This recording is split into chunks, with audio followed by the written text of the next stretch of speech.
Assalamualaikum warahmatullahi wabarakatuh. Halo Sobat Setiap Fakta Kehidupan. Tidak lupa kami sampaikan salam sehat, salam sejahtera, semoga tercurah segala bentuk kebaikan dan juga kita semua dalam lindungannya. Seperti biasa, kita akan berbagi kisah dari yang unik, menarik, sampai bikin nangis. Mari kita simak kisahnya.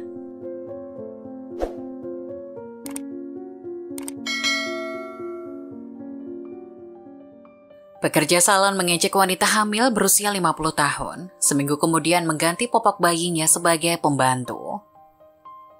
Seorang manajer salon kecantikan frustasi dengan hidupnya dan melampiaskannya kepada pelanggannya, yang ternyata adalah seorang wanita hamil 50 tahun. Dia tidak menyangka dia akan menjadi pembantunya ketika karma menimpanya seminggu kemudian. Bel mewah di pintu masuk berdentang, senyum bermain di bibir Francesca saat dia berjalan ke salon kecantikan sore itu. Dia telah menantikan sesi memanjakan yang sangat dibutuhkan selama seminggu terakhir dan akhirnya tiba. Sejak pindah ke Big Apple untuk lebih dekat dengan putri dan menantunya, Francesca belum pernah mengunjungi satu salon pun. Jadi dia menggosok kedua telapak tangannya seperti anak kecil yang bersemangat dan mendekati resepsionis. "Saya Francesca," katanya kepada wanita muda di belakang konter. "Aku punya janji untuk siang hari ini." Resepsionis menekan beberapa tombol di komputernya dan menyeringai. "Nyonya McCarthy." "Iya, silakan pergi ke lantai 2. Staf kami berharap dapat memberikan Anda pengalaman yang menyenangkan hari ini. Semoga hari Anda menyenangkan." "Kamu juga sayang, terima kasih banyak." Francesca membelai perut buncitnya saat dia mendorong pintu kaca di lantai 2 dan masuk. Karyawan yang merawatnya adalah seorang gadis muda bernama Alicia, duduk di belakang meja yang kokoh. "Hari yang sangat baik sayang," Francesca berkicau saat dia duduk di seberangnya. Francesca menantikan waktu yang menyenangkan dan percakapan yang menyenangkan jika wanita itu menyukainya, tapi dia tidak tahu apa yang menantinya. Ketika Alicia bertemu dengannya pertama kalinya, dia memandangnya dari ujung kepala sampai ujung kaki dan mengejek. "Gila, apakah kamu hamil?" "Permisi," Francesca bertanya kaget. "Apa yang baru saja Anda katakan?" "Saya bertanya, apakah kamu hamil?" "Astaga, saya ingin tahu berapa umur ayahnya." "Wanita muda? Saya jamin itu bukan urusan Anda, jadi jika Anda bisa kembali bekerja itu yang terbaik untuk kita berdua, oke?" Francesca meninggikan suaranya. "Wow, jangan terlalu sibuk, hamil bukanlah kejahatan, tapi siapa yang hamil saat mereka sudah tua sepertimu?" Francesca bisa melihat senyum mengejek di wajah Alicia saat dia mengatakan itu. "Anda sangat tidak sopan. Saya rasa mereka tidak membayar Anda karena menghina pelanggan Anda. Anda harus menunjukkan rasa hormat." Senyum jahat Alicia menghilang, dan dia membanting pengikir kuku di atas meja. "Siapa Anda menyuruh saya bersikap sopan? Bangun." "Apa? Pergi saja dari kursimu, wanita tua hamil. Kamu ingin dihormati, lihat dirimu. Apakah Anda tidak tahu malu berjalan-jalan dengan perut buncit seperti itu? Sepertinya Anda bisa melahirkan sekarang." Alicia mendesis. "Jujur saja, bagaimana Anda bisa hamil? Apakah itu perselingkuhan? Kecelakaan? Maksud saya, Anda tidak terlihat lebih muda dari 50, jadi anak itu akan malu memiliki ibu tua." Francesca merasa malu karena semua orang di sekitarnya menoleh untuk melihatnya. Mengapa wanita ini begitu menghinanya? "Yah, kamu harus berhati-hati dengan apa yang kamu katakan sayang. Saya cukup tua untuk menjadi ibumu," katanya menahan air mata. "Tepat, Anda seusia ibuku dan Anda juga hamil." Alicia menangis saat dia bangkit. Tangan Francesca menutup mulutnya dengan kaget saat dia sekarang melihat perut Alicia yang sebelumnya tidak terlihat di balik meja. Dia juga sedang hamil. "Anda tahu, saya tidak akan melayanimu hari ini. Keluar sekarang," kata Alicia. Francesca mengangkat tangannya, mengisyaratkan wanita muda itu untuk berhenti. "Tolong jangan berteriak seperti itu tidak baik untuk anakmu. Saya sudah memesan janji di sini, jadi kukuku akan dirawat oleh anggota staf lain. Saya bisa memberimu ulasan yang buruk, tapi saya tidak akan melakukannya. Tuhan memberkati Anda, hanya itu yang bisa saya katakan." Alicia menghela nafas dan memutar bola matanya. "Ulasan buruk dari siapapun tidak akan menyakitiku, Nenek. Jadi silakan lakukan apapun yang Anda mau, keluar saja dari sini." Francesca menggelengkan kepalanya dan menelan air matanya. Kemudian dia berbicara dengan resepsionis tentang situasinya dan ditugaskan ke anggota staf lain. Meskipun harinya tidak senyaman yang diharapkannya, Francesca mengecat kukunya dan pulang. Apa yang tidak dia ketahui adalah Alicia akan segera berada di air panas karena cara dia memperlakukannya. Alicia adalah calon ibu tunggal dan berjuang untuk memenuhi kebutuhan. Hanya semalam sebelumnya dia menemukan suaminya berselingkuh dan ketika dia menghadapinya, dia menerimanya dengan berani dan meninggalkannya. Alicia tidak pernah menyangka kehidupan pernikahannya akan berantakan dalam satu malam. Dia sangat terpukul sehingga dia akhirnya melampiaskan rasa frustasinya pada Francesca. Sayangnya, saat Alicia menyadari apa yang dilakukannya, semuanya sudah terlambat. Manajernya memanggilnya ke kantor dan memecatnya malam itu juga. Saya khawatir kamu tidak memberikan gaji karena mengejek pelanggan kami. Anda boleh pergi, Alicia. Uang pesangon Anda akan saya kirimkan ke rekening Anda. Alicia menangis. Maaf Tuan Ewing, saya sangat membutuhkan pekerjaan ini.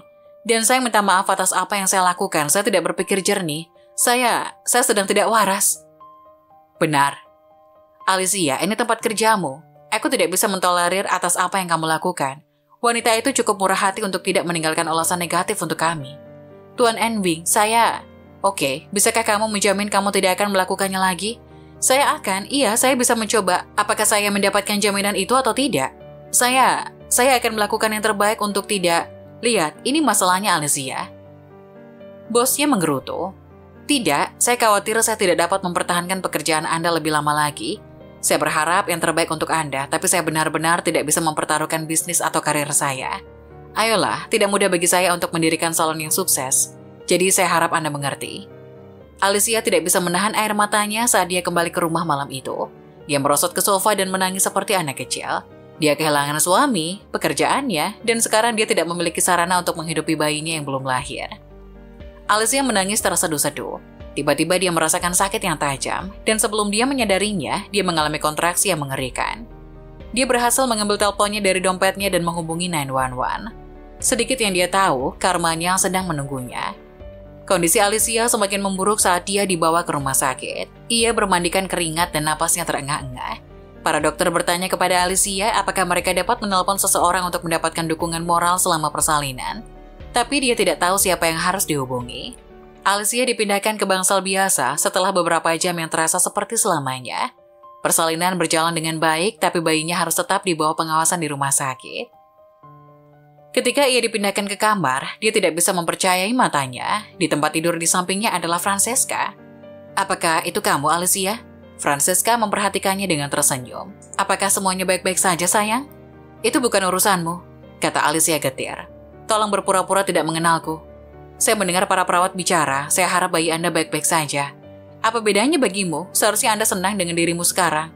Karena membuatku dipecat. Dipecat? Francesca kaget. Aku tidak tahu mereka akan. Seolah-olah Anda peduli bahwa mereka memecat saya. Di mana keluargamu? Francesca bertanya. Ya, aneh sekali. Kita bertemu hari ini dan kita melahirkan di hari yang sama, kata Francesca. Aku juga dibawa ke sini untuk melahirkan. Ngomong-ngomong, istirahatlah yang baik. Alicia menutup matanya saat air matanya mengalir di wajahnya. Dia tidak memandang Francesca sama sekali. Dia tertidur di ranjang rumah sakit dan tidak tahu kapan Francesca berangkat untuk melahirkan. Alicia terbangun beberapa jam kemudian untuk menemukan pasangan di kamarnya dan tidak tahu apa yang sedang terjadi. Kemudian dia melihat Francesca menggendong bayi di pelukannya di tempat tidurnya. Apa yang terjadi? Tanya Alicia bingung. Oh maaf mengganggumu. Francesca minta maaf. Ini keluargaku, ini putri dan menantuku, dan bayi kecil ini itu anak mereka. Mata Alicia membelalak kaget. Anak mereka? Iya sayang. Francesca mengangguk. Dia menjelaskan putri dan menantunya mengalami masalah untuk hamil, dan bahkan setelah serangkaian perawatan kesuburan tidak ada yang berhasil. Francesca ingin membantu mereka, jadi dia menjalani tes untuk menentukan apakah dia bisa mengandung anak mereka. Untungnya semuanya bekerja dengan baik. Maafkan saya tidak tahu Anda melakukan ini untuk putrimu, saya benar-benar kasar padamu. Saya merasa tidak enak, saya benar-benar minta maaf. Apa yang terjadi, Bu? Kalian berdua sepertinya saling kenal, tanya putri Francesca. Kenalkan, Alicia sayang. Aku bertemu dengannya di salon pagi ini dan dia melahirkan hari ini juga. Aku tidak menyangka kita akan bertemu lagi seperti ini. Kupikir itu mungkin sama mengejutkannya denganku. Itu sangat indah. Selamat Alicia, kata putri Francesca. Mata Alicia basah. Dia sangat kasar pada Francesca tadi pagi, tapi ia dan keluarganya sangat baik. Kemudian Alicia memperhatikan bunga dan hadiah di atas meja Francesca dan ingat dia punya keluarga juga yang dia singkirkan dengan sengaja. Ibuku? Saya sudah lama tidak berbicara dengannya. Suamiku selingkuh dan saya baru mengetahuinya baru-baru ini. Setelah dia pergi, saya tidak bisa menjaga kewarasan saya. Saya sangat jahat pada Anda, saya minta maaf.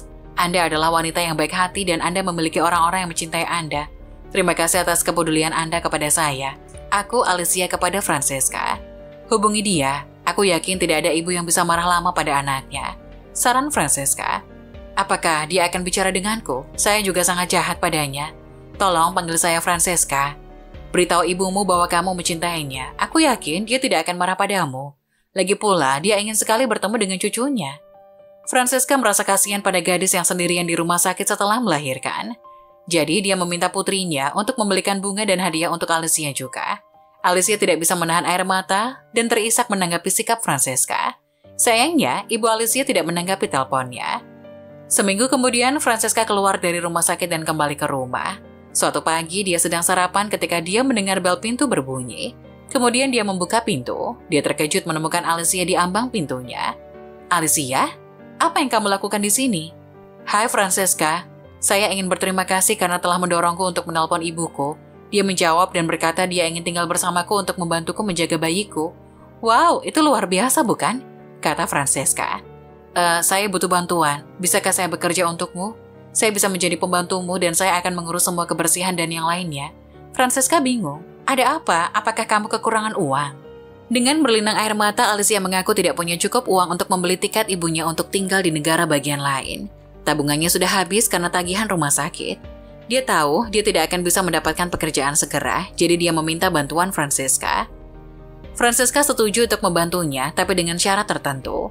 Ya, aku selalu menginginkan putri kedua, dan aku butuh bantuan untuk bayi putriku. Jadi mengapa Anda tidak mengizinkan saya untuk menjadi sosok keibuan dan membantu Anda belajar tentang membesarkan anak-anak? Anda dapat membantu putri saya dan saya dengan bayinya dan belajar bagaimana membesarkan anak secara mandiri. Anda dapat menyebut diri Anda seorang pembantu atau perawat, apapun yang Anda inginkan. Dan saya akan memberikan kompensasi kepada Anda. Bagaimana kedengarannya? Alicia tidak bisa menahan air matanya saat dia mengangguk. Anda malaikat Francesca, saya sangat senang bertemu dengan Anda. Terima kasih. Saya menghargai apa yang Anda lakukan untuk saya, katanya. Terima kasih kembali. Sekarang, ayo masuk. Jadi Alicia mengganti popok bayi putri Francesca di rumah Francesca seminggu kemudian, mengasah keterampilan keibuannya setelah menemukan sosok keibuan di Francesca. Apa yang bisa kita pelajari dari cerita ini? Setiap orang punya cerita, jadi jangan langsung mengambil kesimpulan. Alicia melampiaskan rasa frustasinya pada Francesca dan mengejaknya karena hamil di usia 50 tahun.